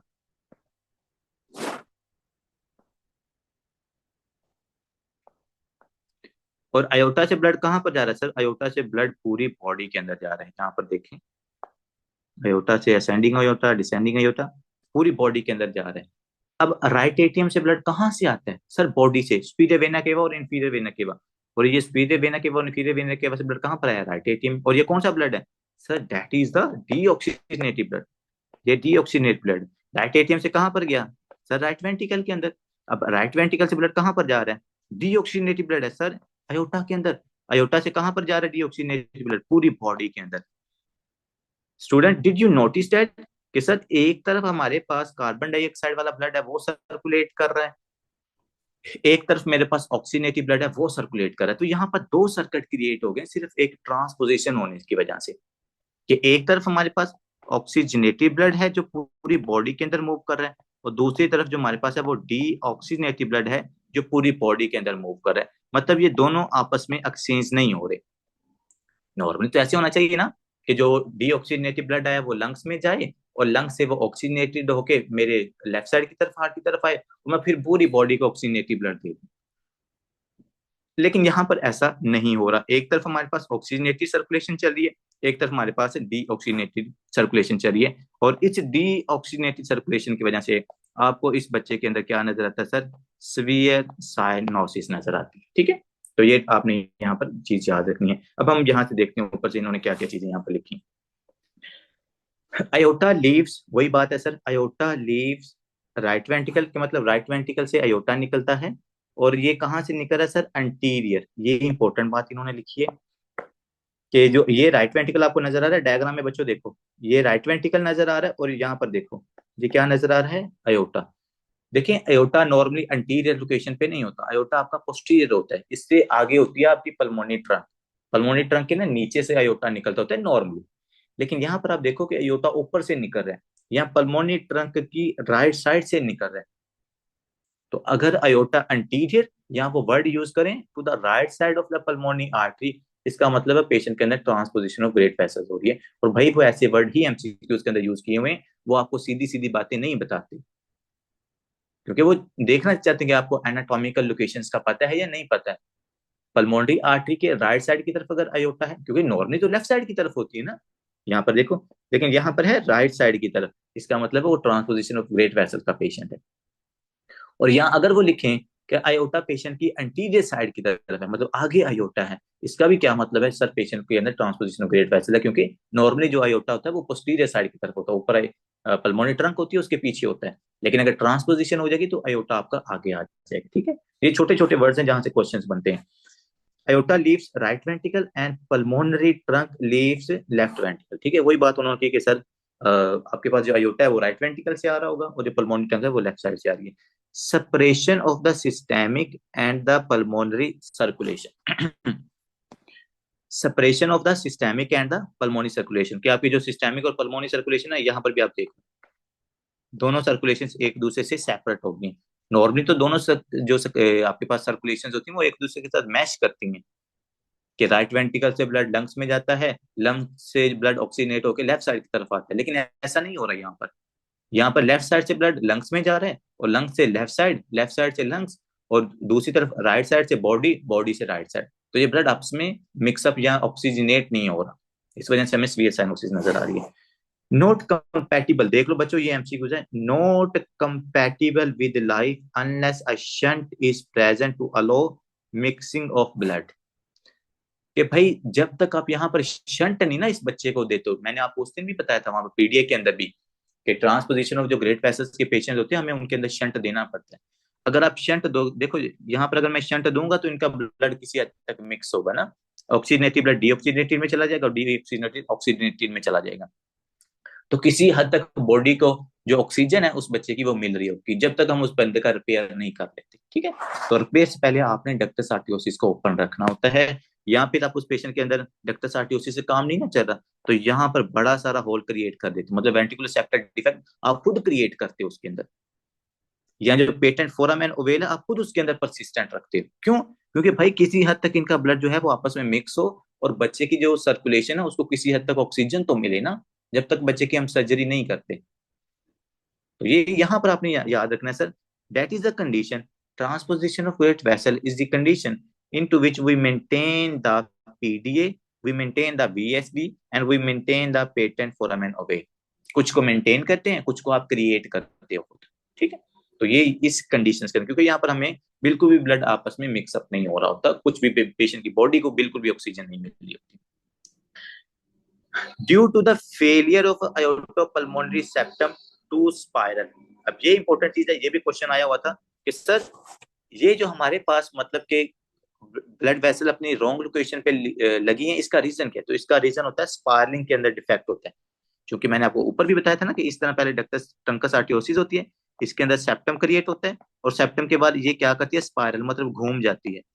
स्पाइरलिंग के बाद जो अयोटा होता है वो लेफ्ट वेंट्रिकल के अंदर, और जो पल्मोनरी ट्रंक होती है वो राइट वेंट्रिकल के अंदर आगे लग जाती है। लेकिन अगर ये स्पाइरलिंग वाला मतलब ग्रोथ फैक्टर रिलीज नहीं होते बच्चे की बॉडी के अंदर, ये स्पाइरलिंग अगर नहीं होती तो आपके पास फिर लेफ्ट वेंट्रिकल के आगे पल्मोनरी ट्रंक और राइट वेंट्रिकल के आगे अयोटा लग जाता है, ठीक है। तो अगर कोई पूछता है कि ट्रांसपोजिशन ऑफ ग्रेट वेसल्स की जो कंडीशन है वो डेवलप क्यों होती है, तो आपने क्या उस बंदे को बताना है कि भाई because of the failure of the aortopulmonary septum to spiral. Spiralling का यहाँ पर, और मैंने यूवर्ट के अंदर ये एमसीक्यू भी शायद आपको दिया हुआ है, ये देखा हुआ है, स्पायरलिंग का यहाँ पर डिफेक्ट होता है। ऊपर परसिस्टेंट ट्रंकस आर्टियोसिस में क्या डिफेक्ट होता है सर, सेप्टम नहीं बनता, यहाँ पर सेप्टम है लेकिन स्पायरलिंग नहीं होती, ठीक है। उसके बाद ही वो कहते हैं जब आप इसका एक्सरे कराओगे तो एक्सरे के ऊपर आपको egg on a string like appearance नजर आएगी, मतलब आपको ऐसी कंडीशन नजर आएगी जैसे ना कि एग के मतलब एक स्ट्रिंग है और स्ट्रिंग के ऊपर हमने एग को लटकाया हुआ है। ये एक्सरे जैसे बूट लाइक शेप जो में टेट्रोलॉजी फैलेट के अंदर नजर आती है, ये एक्सरे की फाइंडिंग्स होती हैं। पीड्स के अंदर भी और भी ज्यादा डिटेल में डिस्कस करेंगे, लेकिन यहाँ पर हमें थोड़ा सा आइडिया होना चाहिए कि अगर कोई पूछ लेता है कि भाई आपको अपीयरेंस कैसी एक्सरे हमने करवाया है, एक्सरे के ऊपर किस तरह की अपीयरेंस नजर आती है? तो वो हमारे पास होती है एग ऑन अ स्ट्रिंग। जैसे आपने स्ट्रिंग के ऊपर, रस्सी के ऊपर एग को लटकाया हुआ, तो वैसे ही आपको अपीयरेंस देखें यहाँ पर। अगर आप नोटिस भी करो ना, तो ये देखो, ये स्ट्रिंग है और ये इसका एग नजर आ रहा है, समथिंग लाइक दैट, ठीक है। इसलिए इसको कहा egg on a string, appearance on X ray, ठीक है। Without surgical intervention most infants die without first few months of life, within first few months of life. भाई अगर आप इसका सर्जिकल रिपेयर नहीं करते, तो बच्चे की कुछ दिनों के अंदर या कुछ मंथ्स के अंदर डेथ हो जाती है, ठीक है। तो ये चीज आपने यहाँ पर है याद रखनी। मैंने इसलिए आपको बताया था, ये बड़ी खतरनाक कंडीशन है, बच्चों की अक्सर डेथ हो जाती है इसके अंदर। तो हमने कैसे मेंटेन करना है, ट्रांसपोजिशन ऑफ ग्रेट वेसल्स क्या होती है, किस डिफेक्ट की वजह से होती है, एक्सरे के ऊपर हमें क्या फाइंडिंग्स नजर आती हैं, वो सारी हमने यहाँ पर डिस्कस कर ली, ठीक है जी। नेक्स्ट आते हैं जी, ट्राइकस्पिड एट्रेजिया। अब बच्चों सबसे पहले तो मैं आपको डायग्राम से समझाता हूँ कि ट्राइकस्पिड एट्रेजिया का मतलब क्या है। एट्रेजिया का वर्ड आपको पता है, जहां पर भी हम यूज करते हैं, इसका मतलब है कि वो चीज नहीं बनी होती, वो चीज की सिंथेसिस नहीं होती। तो यहाँ पर उन्होंने वर्ड यूज किया था ट्राइकस्पिड एट्रेजिया। इसका मतलब है कि इस बंदे के अंदर जो ट्राइकस्पिड वॉल है, उसकी सिंथेसिस नहीं हुई। देखो ये ट्राइकस्पिड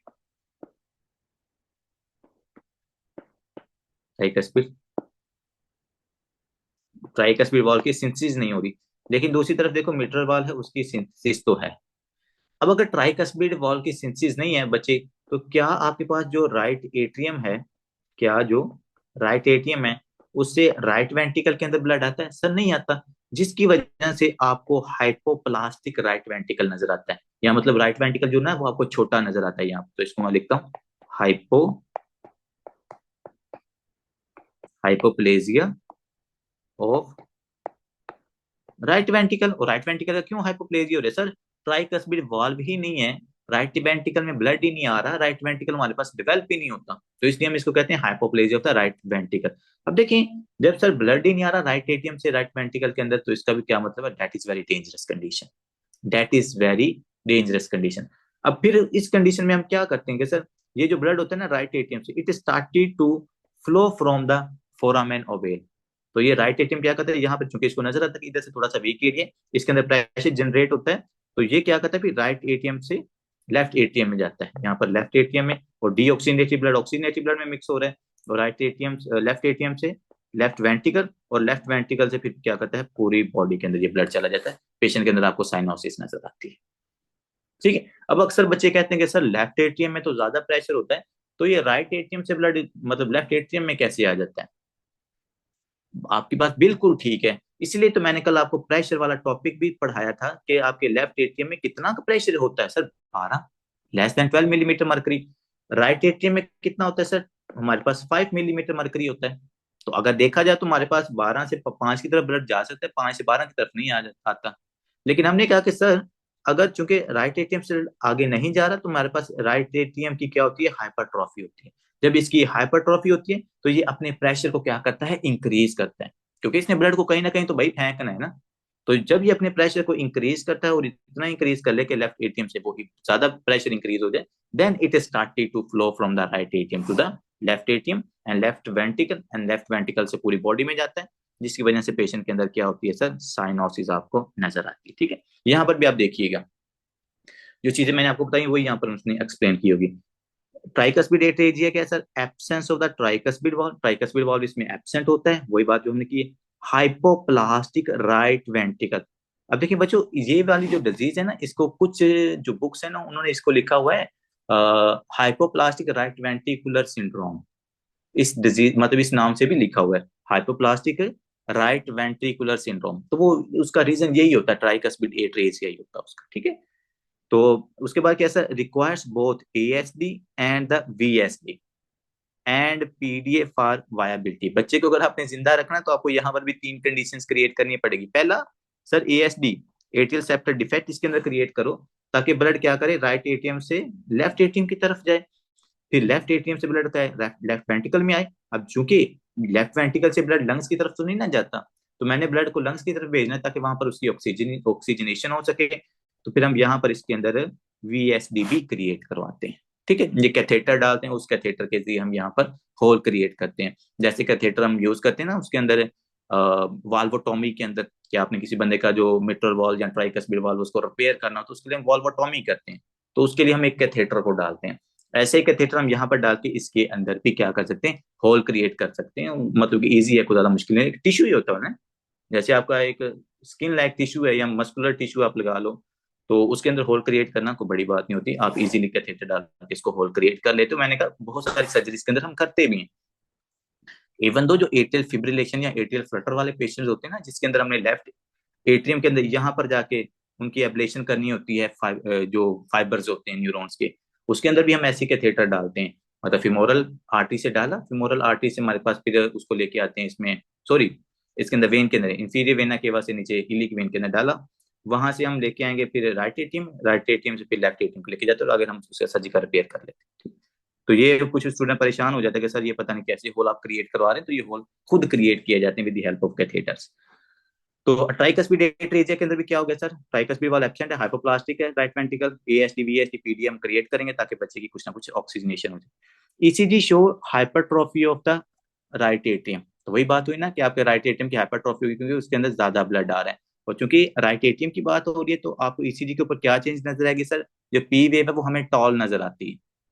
एक पी वेव हमें टॉल नजर आएगी, दूसरा हमें लेफ्ट एक्सिस डेविएशन नजर आएगी। देखिए यहाँ पर मैं आपको सिंपली से बता देता हूँ, लेफ्ट एक्सिस डेविएशन और राइट एक्सिस डेविएशन, जहां पर इसका वर्ड लिखा हो ना, अगर लेफ्ट एक्सिस डेविएशन है इसका मतलब है लेफ्ट वेंट्रिकुलर हाइपरट्रॉफी हो रही है, अगर राइट एक्सिस डेविएशन है इसका मतलब है राइट वेंट्रिकुलर हाइपरट्रॉफी हो रही है। तो इससे आपने परेशान नहीं हो जाना, ठीक है। तो इस पेशेंट के अंदर दो कंडीशंस नजर आएगी, एक आपको टॉल पी वेव ईसीजी के ऊपर नजर आएगी, दूसरा आपको लेफ्ट एक्सिस डेविएशन नजर आएगी। टॉल पी वेव क्यों नजर आ रही है, क्योंकि सर राइट एट्रिया की हाइपरट्रॉफी हो गई है। तो सर लेफ्ट वेंट्रिकल का हाइपरट्रॉफी कहाँ पे हुई है, भाई लेफ्ट वेंट्रिकल की भी हाइपरट्रॉफी होती है। रीजन क्या है, राइट एटीएम से ब्लड लेफ्ट एटीएम में जा रहा है, लेफ्ट एटीएम में ज्यादा ब्लड आ रहा है, फिर लेफ्ट एटीएम से ब्लड ज्यादा आएगा तो लेफ्ट वेंट्रिकल में ब्लड की अमाउंट इंक्रीज हो जाती है। जब लेफ्ट वेंट्रिकल को ज्यादा ब्लड पुशअप करना पड़ता है ना, तो उसकी वजह से उसकी हाइपरट्रॉफी हो जाती है। तो दीज टू इसीजिकल changes, P tall P wave and left axis deviation, you can see in the patient of the tricuspid atresia, ठीक है। नेक्स्ट आते हैं sir tetralogy of the Fallot. मैंने आपको आगे बताया अर्ली साइनोसिस का जो दूसरा रीजन है वो ये हमारे पास होता है टेट्रोलॉजी ऑफ फैलेट, और मतलब बड़ी खतरनाक ये कंडीशन है। टेट्रोलॉजी ऑफ फैलेट इसका मतलब है कि सर चार पैथोलॉजिकल चेंजेस हमें नजर आती हैं इस पेशेंट के अंदर। मैं आपको एक लिखवाऊंगा और उस एक से हम बाकी सारी को क्या करेंगे, रिलेट करवाएंगे। देखो जी, इस बंदे के अंदर ना यहाँ पर हमारे पास होता है इनफेंडिबुलर सेप्टम, यहाँ पर क्या होता है, इनफेंडिबुलर सेप्टम। ये आप जो आपको नजर आ रहा है ये छोटा छोटा ये वाला, ठीक है, ये हमारे पास इनफेंडिबुलर सेप्टम भी होता है। ठीक है, इनफेंडिबुलर सेप्टम का काम क्या होता है, दो काम होते हैं इनफेंडिबुलर सेप्टम की। एक तो हमारे पास जो मतलब इसके पीछे अयोटा है ना, अयोटा और पल्मोनी, अयोटिक वॉल्व और पल्मोनी वॉल्व को नहीं ये सेपरेट रखता है इनफेंडिबुलर सेप्टम। अयोटिक वॉल्व और पल्मोनी वॉल्व को सेपरेट कौन रखता है, इनफेंडिबुलर सेप्टम। दूसरा इसका ये काम है कि ये आपके पल्मोनरी वॉल्व की ओपनिंग में हेल्प करता है। इनफेंडिबुलर सेप्टम क्या करता है सर, पल्मोनरी वॉल की ओपनिंग में हेल्प करता है। ये पल्मोनी वॉल है और इसकी ओपनिंग में कौन हेल्प करता है सर, हमारा ये इनफेंडिबुलर सेप्टम। और अगर किसी पेशेंट का इनफेंडिबुलर सेप्टम डिफेक्ट होता है, इसका मतलब उसका पल्मोनी वॉल इजीली ओपन है नहीं हो रहा। अब ये जो टेट्रोलॉजी फैलेट का पेशेंट होता है ना, इसमें सबसे पहला जो डिफेक्ट होता है वो इस इनफेंडिबुलर सेप्टम के अंदर ही होता है। जब इनफेंडिबुलर सेप्टम के अंदर डिफेक्ट होगा, क्या इसका पल्मोनरी वॉल इजीली ओपन होगा, नहीं सर। अगर वो इजीली ओपन नहीं होगा, if there is a problem in the opening of the wall, तो उस कंडीशन को हम क्या कहते हैं sir, that condition is called stenosis. तो इस पेशेंट में जो सबसे पहली कंडीशन डेवलप होती है वो कौन सी है sir, that is a pulmonary stenosis. क्या होती है सर, इसमें पल्मोनरी स्टेनोसिस होती है। और वो क्यों हो रही है मैंने आपको रीजन बता दिया। ये जो इनफेंडिबुलर सेप्टम होता है ना, ये इनफेंडिबुलर सेप्टम इसमें डिफेक्ट होता है, इसके इनफेंडिबुलर सेप्टम में डिफेक्ट होता है, और वो इस डिफेक्ट की वजह से आपके जो पल्मोनी वॉल है ना उसको ओपन नहीं कर रहा होता, और जब वो ओपन नहीं हो रहा था तो उस पल्मोनी वॉल में स्टेनोसिस हो जाती है। देखिए, जब इसमें स्टेनोसिस हो जाएगी तो आपके जो राइट वेंट्रिकल है ना, राइट वेंट्रिकल को ज्यादा प्रेशर लगाना पड़ेगा ब्लड को पल्मोनी ट्रैक में फेंकने के लिए। जब राइट वेंट्रिकल को ज्यादा प्रेशर लगाना पड़ेगा तो राइट वेंट्रिकल के क्या हो जाएगी सर, हाइपरट्रॉफी। तो पहली काम क्या होना है सर, इन्फेंडिबुलर सेप्टम डिफेक्ट है या पल्मोनरी पल्मोनरी स्टीनोसिस है। जैसे उन्होंने यहाँ पे लिखा नंबर 1 देखो, pulmonary infundibular stenosis most important determinant for prognosis.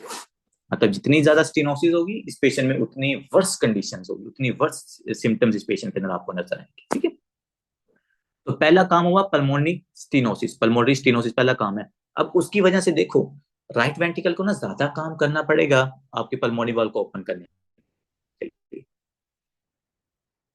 जब उसको ज्यादा काम करना पड़ता है तो आपके राइट वेंट्रिकल की क्या हो जाती है, हाइपरट्रॉफी। दूसरी कंडीशन क्या नजर आती है सर, राइट वेंट्रिकुलर हाइपरट्रॉफी। और इस राइट वेंट्रिकुलर हाइपरट्रॉफी की वजह से ये जो आपको हार्ट की शेप बूट शेप नजर आती है ना, बूट लाइक शेप, तो वो आपको इसकी वजह से नजर आती है। तो ये देखो, ठीक है, बूट शेप हार्ट, यहाँ पे देखो जैसे आपका बूट होता है ना, ये देखो, तो बूट शेप लोकेशन हमें एक्सरे के ऊपर नजर आती है। इसका रीजन पूछा जाता है।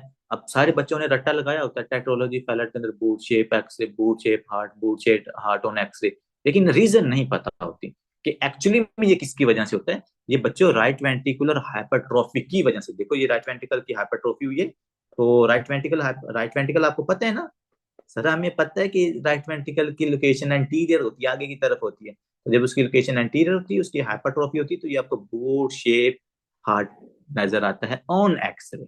ठीक है, तो दूसरा काम हुआ सर राइट वेंट्रिकुलर हाइपरट्रॉफी, और वो किसकी वजह से हुआ, पल्मोनिक स्टेनोसिस की वजह से। लो जी, गुड हो गया। अब आते हैं सर तीसरा काम। देखो जी, जो तीसरा डिफेक्ट होता है मैंने आपको क्या बताया कि सर इन्फेंडिब्यूलर सेप्टम पल्मोनरी और अयोटिक वॉल्स को एक दूसरे से सेपरेट रखता है। और अब यहाँ पर इन्फेंडिबुलर में क्या है सर, डिफेक्ट है। जब उसमें डिफेक्ट है तो वो आपके अयोटिक वॉल को पल्मोनिक वॉल से सेपरेट नहीं कर पाएगा, जिसकी वजह से आपका जो अयोटा है वो लेफ्ट वेंट्रिकल से भी निकल रहा होगा, वो राइट वेंट्रिकल से भी निकल रहा होगा, because there is no separation between them. That separation is created because of infundibular septum. और वो इन्फेंडिबुलर सेप्टम अब हमारे पास उसमें ही डिफेक्ट है। तो जब उसमें डिफेक्ट होगा तो आपका जो अयोटा होता है, ये अयोटा दोनों साइडों से निकल रहा होता है। जैसे मैं आपको यहाँ पर अगर डायग्राम बनाऊं ना, ये देखो, इस पेशेंट के अंदर जो अयोटा है ना वो इस तरह होता है, ऐसे कि अयोटा आपके पास राइट वेंट्रिकल से भी निकल रहा है, लेफ्ट वेंट्रिकल से भी निकला, मतलब इसके अंदर डीऑक्सीनेटिव ब्लड भी जा रहा है और इसके अंदर ऑक्सीनेटिव ब्लड भी जा रहा होता है। और इस कंडीशन को हम क्या कहते हैं, ओवर राइडिंग अयोटा। क्या कहेंगे सर इसको, ओवर राइडिंग अयोटा। अब स्टूडेंट्स ने ये पढ़ा तो होगा sir, overriding of aorta इसमें टेट्रोलॉजी ऑफ फैलेट के अंदर होता है, लेकिन रीजन क्या था, रीजन है इसका सर इन्फेंडिब्यूलर सेप्टम, जिसने इसको इधर रखना था कि चल भाई तो सिर्फ लेफ्ट वेंट्रिकल से निकल, उस इन्फेंडिब्यूलर सेप्टम के अंदर डिफेक्ट था। और उस डिफेक्ट होने की वजह से हमारे पास इसकी ओवर राइडिंग हो जाती है अयोटा की। So that is called the overriding aorta. और इसके अंदर ऑक्सीनेटिव ब्लड भी जा रहा है और डी ऑक्सीनेटिव ब्लड भी जा रहा है, मतलब मिक्सिंग ऑफ ब्लड जा रही है। तो ये थी बच्चे आपकी तीसरी कंडीशन। क्या लिखा उसने sir, overriding aorta straddles VSD receiving blood from the both left ventricle and the right ventricle. मतलब स्ट्रेडल कर रहे हैं वो वीएसडी को, मतलब क्रिएट कर रहे हैं, और आपके लेफ्ट वेंट्रिकल और राइट वेंट्रिकल दोनों से ब्लड रिसीव कर रहा होता है आपका ये ओवर राइडिंग अयोटा। ठीक है, लास्ट जो कंडीशन इसके अंदर होती है that is a VSD, ventricular septal defect. यहाँ पर इसके पास वेंट्रिकुलर सेप्टल डिफेक्ट भी होता है। तो देखें, चार कंडीशंस हमें इस पेशेंट के अंदर नजर आ रही हैं। पहली कंडीशन है पल्मोनरी स्टेनोसिस। उस स्टेनोसिस का रीजन क्या है sir, इन्फेंडिबुलर defect.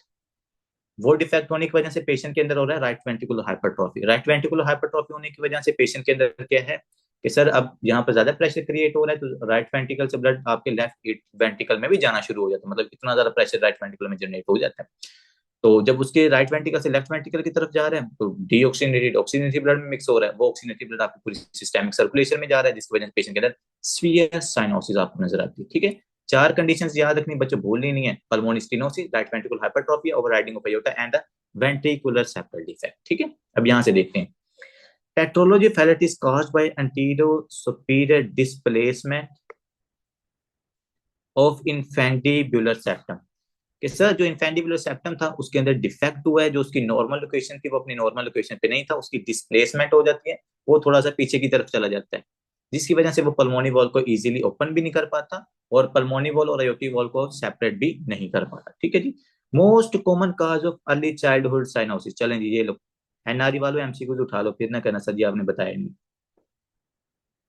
Most common cause of early childhood cyanosis, सबसे कॉमन जो काज कौन सा है सर, वो आपके पास है टेट्रोलॉजी ऑफ द फैलर। ठीक है, उसके अंदर क्या क्या रीजन है सर, पल्मोनी फैंडिबुलर स्टेनोसिस हो गया, ठीक है, right ventricular hypertrophy, overriding of aorta and the VSD, ये चार कंडीशन हमने इसमें याद रखनी। अब आते हैं नेक्स्ट, और क्या इसमें लिखा हुआ है, pulmonary stenosis forces right to left flow across ventricular septal defect. देखा कि सर ये जो पल्मोनी स्टेनोसिस हुई है, ये इसको फोर्स कर रही है राइट वेंट्रिकल को कि भाई तू लेफ्ट वेंट्रिकल में ब्लड भेज दे, मैंने इधर ब्लड नहीं आने देना। तो जब राइट वेंट्रिकल से डीऑक्सीनेटिव ब्लड ऑक्सीनेटिव ब्लड में मिक्स होगा तो क्या होगा, पेशेंट के अंदर साइनोसिस होगा। ठीक है, तो जिसकी वजह से देखो राइट वेंट्रिकुलर हाइपरट्रॉफी भी हो रही है। टेट स्पेल्स, अब देखें टेट स्पेल्स क्या होता है कि सर अक्सर जब बच्चा क्राई करता है ना, तो क्राइंग के दौरान उसकी पूरी बॉडी साइनोटिक हो जाती है, मतलब उसकी बॉडी ब्लू कलर की हो जाती है जब वो बच्चा रोता है। मतलब जो टेट्रोलॉजी फैलेट वाला पेशेंट जब रोता है, बच्चा वो क्राई करता है, तो उसकी पूरी बॉडी के अंदर साइनोसिस हो जाती है। और जब वो चुप करता है तो वो साइनोसिस जो सिम्टम्स होती हैं वो थोड़ी सी मतलब ठीक हो जाती हैं। फिर जब वो दोबारा रोता है तो फिर ये मतलब during crying, during fever, during even though exercise, इस बच्चे की जो बॉडी होती है ना वो साइनोटिक हो जाती है। साइनोटिक तो पहले होती है लेकिन हम ऐसे कहते हैं कि ज्यादा वर्स हो जाती है इसकी कंडीशन। अब देखिए बच्चे उसका रीजन क्या होता है, जब बच्चा क्राई करता है ना, तो उसका ये जो पल्मोनिक वॉल है ना, इस पल्मोनिक वॉल के ऊपर और ज्यादा प्रेशर आता है, इस पल्मोनी वॉल के ऊपर और ज्यादा प्रेशर होता है। जब बंदे में फीवर होता है तो इन्फ्लामेटरी जो मीडिएटर्स रिलीज होते हैं वो इस स्टेनोटिक को आके और ज्यादा वर्स कर देते हैं। ठीक है, एक्सरसाइज आप कर रहे हो, एक्सरसाइज के दौरान भी आपकी चेस्ट कैविटी के ऊपर प्रेशर क्रिएट हो रहा है और वो प्रेशर की वजह से इसका पल्मोनिक वॉल के अंदर पहले स्टेनोसिस है वो क्या हो रही है, और ज्यादा वर्स हो जाती है, और ज्यादा स्टेनोसिस हो जाती है। मतलब बिल्कुल भी ब्लड अब यहाँ से क्रॉस नहीं होगा, सारा ब्लड राइट वेंट्रिकल से लेफ्ट वेंट्रिकल में चला जाएगा, और लेफ्ट वेंट्रिकल में जब डीऑक्सीनेटेड ब्लड जाएगा वो पूरी बॉडी में जाएगा, जिसकी वजह से पेशेंट के अंदर में टेट स्पेल्स या साइनोटिक या साइनोसिस ऑफ द बॉडी आपको नजर आएगी। ठीक है, जैसे वो क्राई करना चुप करेगा तो उसकी बॉडी के अंदर जो साइनोस्टिक है वो ठीक हो जाएगी। मतलब ये नहीं हम कहेंगे बिल्कुल भी ठीक हो जाएगी, ऐसा नहीं होता, लेकिन किसी हद तक उसकी सिम्टम इंप्रूव हो जाती है। जैसे कराया करेगा बहुत ज्यादा ब्लू होना शुरू हो जाएंगी, इसको हम टेट स्पेल्स कहते हैं। ठीक है, रीजन मैंने आपको बता दिया, कराया करोगे तो जो पल्मोनिक वॉल है इसके ऊपर प्रेशर क्रिएट होता है तो वो बिल्कुल क्लोज हो जाता है, क्लोज होगा तो राइट टू लेफ्ट शंट हो जाएगा। ठीक है, एक्सरसाइज ड्यू टू, ये भी उन्होंने लिखा हो ना, exacerbation of the right ventricular outflow obstruction. देखा राइट फ्लो जो इसका राइट वेंट्रिकुलर का जो आउटफ्लो ऑब्स्ट्रक्शन है ना, वही पल्मोनिक वॉल उसकी और ज्यादा एक्साकर्बेशन हो जाती है, मतलब और ज्यादा रिवर्स हो जाता है। लेकिन ये बच्चा जब स्क्वाटिंग पोजीशन में जाता है ना, मतलब रोते रोते जब वो बच्चा स्क्वाटिंग पोजीशन में जाता है तो उसकी सिम्टम ठीक हो जाती है।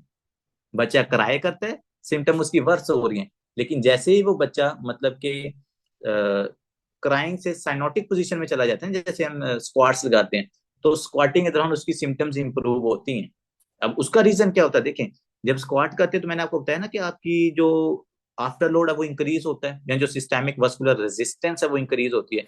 जब देखें आपकी सिस्टेमिक वस्कुलर रेजिस्टेंस इंक्रीज होगी, लेट्स सपोज मैं कहता हूँ यहाँ पर रेजिस्टेंस इंक्रीज होगी है, अब लेफ्ट एट्रियम से ब्लड बाहर नहीं जा रहा, क्यों, क्योंकि सर आगे क्या है, रेजिस्टेंस ज्यादा है, आफ्टर लोड ज्यादा है। तो फिर लेफ्ट वेंट्रिकल क्या करेगा, यार इधर तो ब्लड जा ही नहीं रहा, चलो मैं करता हूँ ब्लड को ना लेफ्ट वेंट्रिकल से राइट वेंट्रिकल की तरफ भेज देता हूँ। अब जब लेफ्ट वेंट्रिकल से राइट वेंट्रिकल की तरफ ब्लड जाएगा तो आपके पास देखो राइट से लेफ्ट की तरफ तो नहीं ना आ रहा, जब राइट से लेफ्ट आएगा तो साइनोसिस होगी ना। अब लेफ्ट से राइट साइड की तरफ जा रहा है तो जो साइनोसिस की सिम्टम है वो इस पेशेंट के अंदर इंप्रूव हो जाती है। Increase systemic vascular resistance decrease right to left shunt, के जो राइट टू लेफ्ट शंट है वो कम हो जाता है, क्यों, क्योंकि भाई लेफ्ट वेंट्रिकल के आगे जो प्रेशर पड़ा हुआ वो इसका इंक्रीज हो रहा है। अब लेफ्ट वेंट्रिकल आगे ब्लड उधर नहीं भेजेगा, ब्लड लेफ्ट वेंट्रिकल क्या करेगा, वो राइट वेंट्रिकल की तरफ भेज देगा। तो decrease right to left shunt and increase left to right shunt. ठीक है, इंप्रूव साइनोसिस, तो इसकी जो साइनोसिस की सिम्टम है वो बच्चे की इंप्रूव हो जाएगी।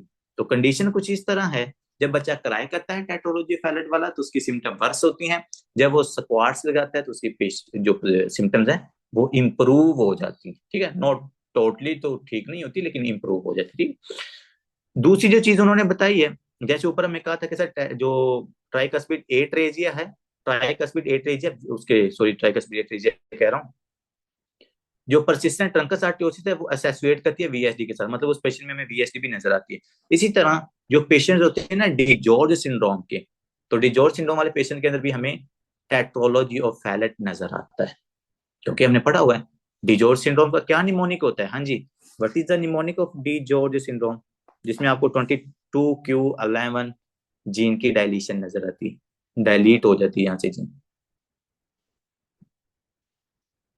Catch 22, very good. जैसे सदका बता रही है सर डिजोर सिंड्रोम में कैच 22 होता है, मतलब उस पेशेंट में cardiac defect, abnormal faces, thymus aplasia, hypoplasia, तो मतलब ये वाली सिम्टम्स नजर आती है। तो कैच 22 उसका निमोनिक है। तो उस पेशेंट के अंदर हमने कहा था ना कि सर कार्डिक डिफेक्ट्स हैं, वो कार्डिक डिफेक्ट क्या होता है, वो टेट्रोलॉजी फैलेट होता है मोस्टली। ठीक है, तो ये चीज आपने यहाँ पर याद रखनी है। नेक्स्ट आते हैं सर, ये जो हमारे पास total anomalous pulmonary venous return है, इस कंडीशन में क्या होता है सर? टोटल एनेमुलस, एनेमुलस का मतलब होता है एबनॉर्मल, पल्मोनरी वीनस रिटर्न मतलब कि जो पल्मोनरी वेन्स हैं, वो पल्मोनरी वेन्स नॉर्मली क्या करती हैं, देखो अगर मेरे पास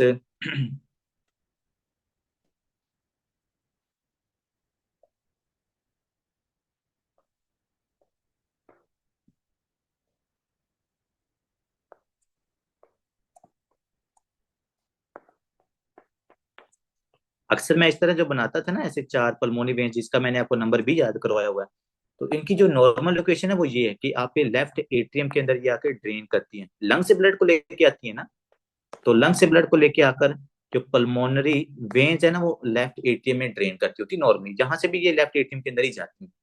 लेकिन यहाँ पर एबनॉर्मेलिटी होगी है, और ये एबनॉर्मेलिटी की वजह से कहाँ पर आ रही है सर? ये एबनॉर्मेलिटी की वजह से हमारे राइट एट्रियम के अंदर आ रही है। ये देखिए, ये राइट एट्रियम के अंदर आ रहा है ब्लड। अब जब ये राइट एट्रियम के अंदर ऑक्सीजनेटेड ब्लड आ रहा है, बच्चों देखना जरा आपने, हमारे पास अब लेफ्ट एटीएम में ब्लड नहीं आ रहा, लेफ्ट एटीएम में ब्लड नहीं आ रहा, ये कहाँ पर ब्लड आ रहा है सर? राइट एटीएम में। राइट एटीएम में ब्लड ज्यादा है, राइट वेंटिकल के अंदर ज्यादा ब्लड आएगा, राइट वेंटिकल से दोबारा कहाँ पर ब्लड जा रहा है सर? लंग्स के अंदर। यहाँ पर हमारे पास ब्लड आपका जा रहा है लंग्स के अंदर ज्यादा। जब लंग्स के अंदर ब्लड जा रहा है, देखो बात के ऊपर गौर करना है, राइट वेंटिकल में ब्लड ज्यादा आता जा रहा है, आता जा रहा है, आता जा रहा है, आता जा रहा है, पल्मोनरी ट्रंक के अंदर ज्यादा ब्लड आता जा रहा है, पल्मोनरी ट्रंक के अंदर ज्यादा ब्लड आता जा रहा है। पल्मोनरी ट्रंक में जब ब्लड ज्यादा आ जाएगा तो इस ट्रंक की, क्योंकि ये ज्यादा प्रेशर, ये बड़ी सेंसिटिव होती है पल्मोनरी ट्रंक, इसको इतना मतलब कि यूज टू नहीं होती कि इसके अंदर ज्यादा ब्लड फेंका जाए या ज्यादा प्रेशर इसके अंदर जनरेट किया जाए। जब भी ज्यादा ब्लड इसके अंदर जाता है ना तो पल्मोनरी ट्रंक की क्या हो जाती है? स्टीनोसिस हो जाती है। जब पल्मोनरी ट्रंक की स्टीनोसिस होती है तो फिर आपका जो राइट वेंट्रिकल है ना, ये फिर इसके अंदर ब्लड नहीं फेंकता होता, क्योंकि वो कहता है भाई इधर तो स्टीनोसिस हुई पड़ी, मैं यहाँ पर कैसे ब्लड फेंकूं? तो फिर ये क्या करता है सर? ये यहाँ पर होल क्रिएट करता है, मतलब ज्यादा प्रेशर लगाता है, क्योंकि प्रेशर तो आपके चारों साइडों की तरफ लग रहा होगा, ये पूरे मतलब कि हार्ट के ऊपर, पूरे राइट वेंट्रिकल की वॉल के ऊपर प्रेशर लग रहा होगा। लेकिन जैसे ही ये प्रेशर, चूंकि हमें पता है यहाँ पर एक वीक पॉइंट है, जो मेम्ब्रेनस वाला पॉइंट है वो इसका वीक होता है इंटरवेंट्रिकुलर सेप्टम का, वो वीक पॉइंट की रप्चर होता है, तो राइट वेंट्रिकल से ब्लड कहाँ पर जाता है? लेफ्ट वेंट्रिकल के अंदर, और फिर जब लेफ्ट वेंट्रिकल के अंदर ब्लड जाएगा तो ये हमारी पूरी सिस्टेमिक सर्कुलेशन में जाएगा। लेकिन ये ब्लड के अंदर आप गौर करो, ये blood carbon dioxide plus oxygen वाला ब्लड है, मतलब ये मिक्स ब्लड है। तो जब ये मिक्स ब्लड पूरी बॉडी में जाएगा, इस पेशेंट के अंदर हमें साइनोसिस नजर आती है। ठीक है, तो ये कंडीशंस यहाँ पर हमारे पास जब हाइपरट्रॉफी डेवलप होती है, वीएसडी डेवलप होता है, फिर जाके हमें इस पेशेंट के अंदर भी साइनोसिस नजर आती है। देखते हैं सर ये क्या कहते हैं। Pulmonary veins drain into the right heart circulation, ठीक है जी, राइट हार्ट में ड्रेन कर रही हैं, associated with the ASD and sometimes to the PDA to allow for right to left shunting to maintain cardiac output। ठीक है जी, तो यहाँ पर वो कह रहे हैं कि सर एएसडी क्रिएट किया जाता है और पीडीए को हम खुद क्रिएट करते हैं, ताकि किसी हद तक हम कार्डिक आउटपुट को क्या कर सकें? जनरेट कर सकें इस पेशेंट के अंदर। लेकिन यहाँ पर जो साइनोसिस डेवलप होती है, साइनोसिस का कंसेप्ट क्या है सर?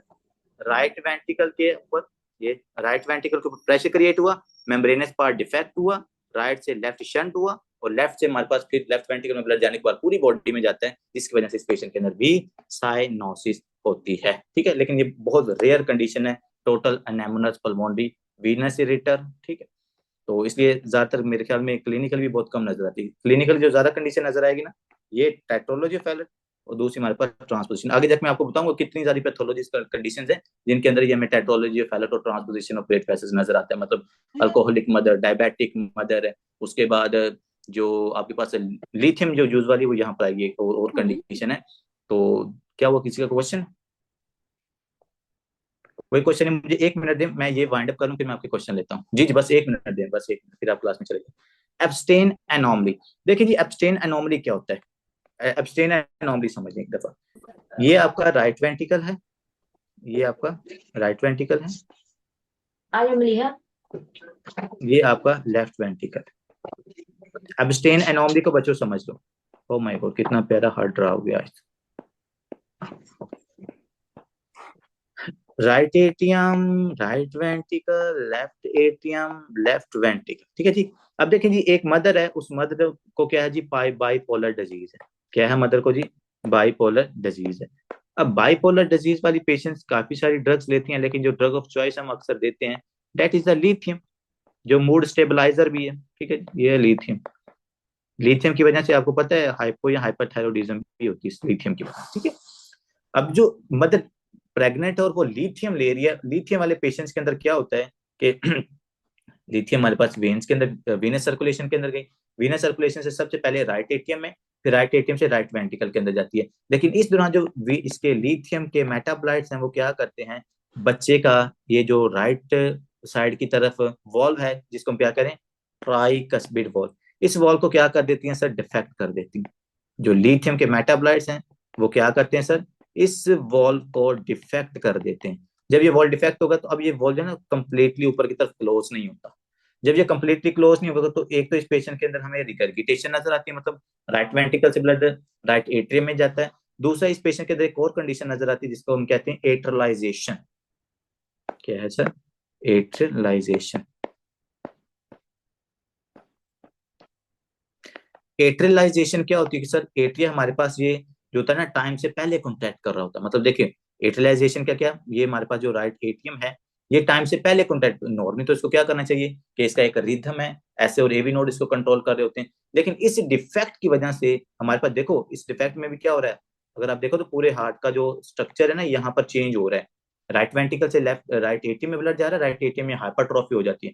और एक तो इसमें हाइपरट्रॉफी होगी, दूसरा एट्रलाइजेशन। एट्रलाइजेशन का मतलब ये है कि आपका जो राइट एटीएम है वो राइट वेंट्रिकल, पहले राइट एटीएम में कॉन्ट्रैक्शन होती है, फिर राइट वेंट्रिकल में कॉन्ट्रैक्शन होती है ना, तो ये वॉल्व नीचे होने की वजह से जो राइट वेंट्रिकल और लेफ्ट वेंट्रिकल होता है इनकी टाइम से पहले कॉन्ट्रैक्शन होना शुरू हो जाती है, because of defect that is created by the lithium in the right atrium, ठीक।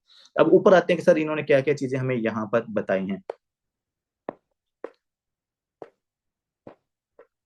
सबसे पहले displacement of the tricuspid wall leaflet downward in the right ventricle, तो मैंने आपको पहले बता दिया कि हमारे पास जो ट्राइकस्पिड वॉल होता है उसके नीचे राइट वेंट्रिकल की तरफ क्या हो जाती है, डिस्प्लेसमेंट हो जाती है।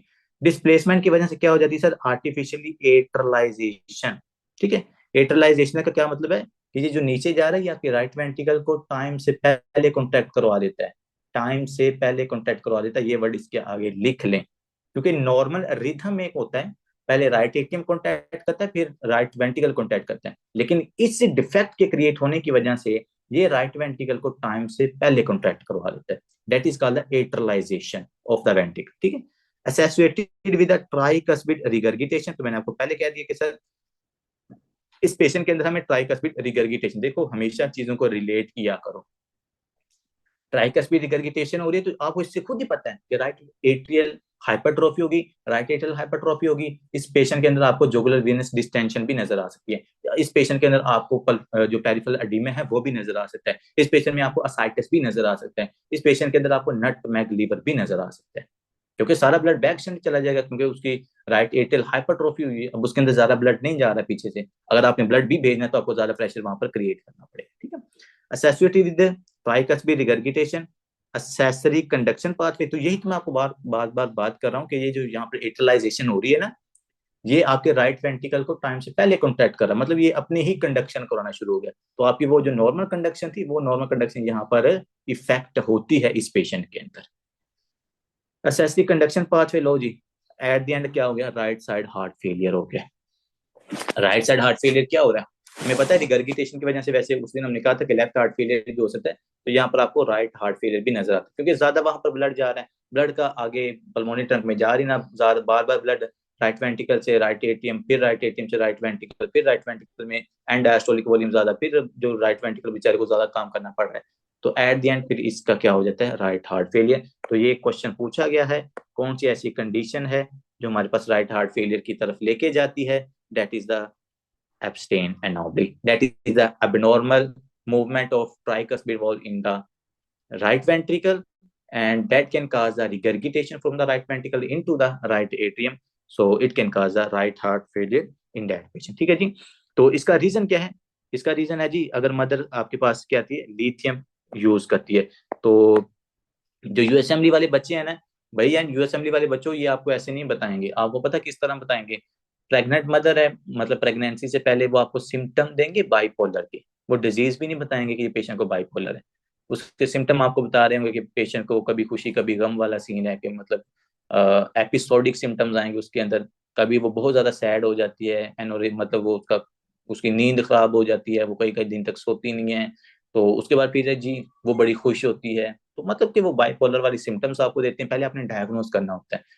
फिर उसके बाद कहेंगे भाई जो उसकी प्रेगनेंसी हुई, प्रेगनेंसी के बाद बच्चा पैदा हुआ, बच्चे के अंदर हमें ये नजर आया, जुगुलर वेनस डिस्टेंशन, हमें राइट वेंट्रिकुलर हाइपरट्रॉफी नजर आ रही थी, और आफ्टर फ्यू डेज क्या था कि उस बंदे के अंदर उसकी पूरी बॉडी पेरिफेरल एडीमा बच्चे के अंदर नजर आना शुरू हो गया।